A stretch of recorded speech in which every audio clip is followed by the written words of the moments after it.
This poem is called The Spell. In Dublin, we relax our grip on luggage and travel, intention having brought us this far at last. Through skies blue or gray, no turbulence to speak of, and here the sun shines for minutes at a time, till bright clouds hurry over the green hedge, the stone wall. Later, in the Stag's Head or the Widow Scallons, we hoist a glass of dark Guinness, thick and malty, sweet as pudding. Well, possibly I exaggerate. Can't recall the name of the pub, but I remember well the thatched roof, smokers gathered outside in a boil of conversation. Separate from us, the foreign visitors, who create our own version of this place. Streets, sounds, and smells, the names of shops and churches, chimney pots, painted doors, all part of the spell, the periodic incantation of this place, new and far away and here. And the next poem is in another country. This is from a trip I took many years ago to China with my family. It's called In Transit, Glorious.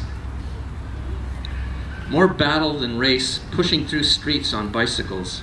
My son in a bamboo child seat behind me, which is women's style, not men's, but I'm a foreigner, so add it to the list of my mistakes. Anyway, I'm too busy following my sister-in-law, Yu Ying, along 100-step alley, then into other streets, each larger than the one I turned from, and busier, so I feel like a twig swept up in currents. Keep checking Sean to make sure he doesn't catch a foot in the wheel, and just because we're in this together. He's fine, of course, enjoying the ride. Then on Phoenix Street, where everyone does a slow crawl, go and stop and go, around tiny red Tianjin taxis, etc., a motorcycle almost collides with a bus, or the other way around. Who can tell? The motorcyclist's elbow, the only thing hurt. Still, an argument develops between him and the bus driver.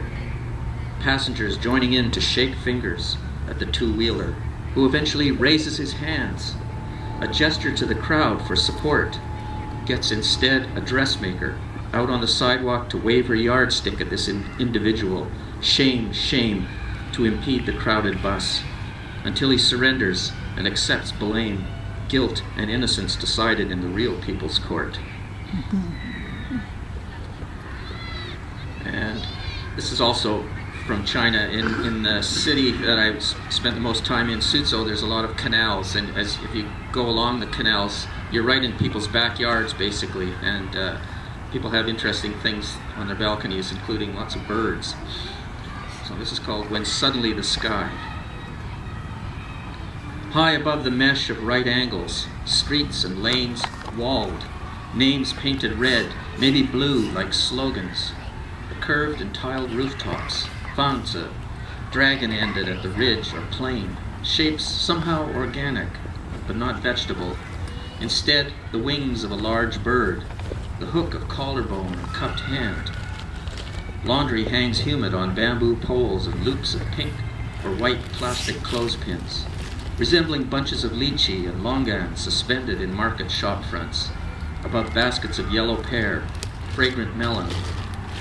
One balcony, a community of wooden cages, tiny ladders for parakeets and canaries, porphyry and lime green feather, against water-stained concrete, all at once, opening their throats to sing the sudden break in the clouds, trajectory of avian voices, clearing a path all the way to heaven.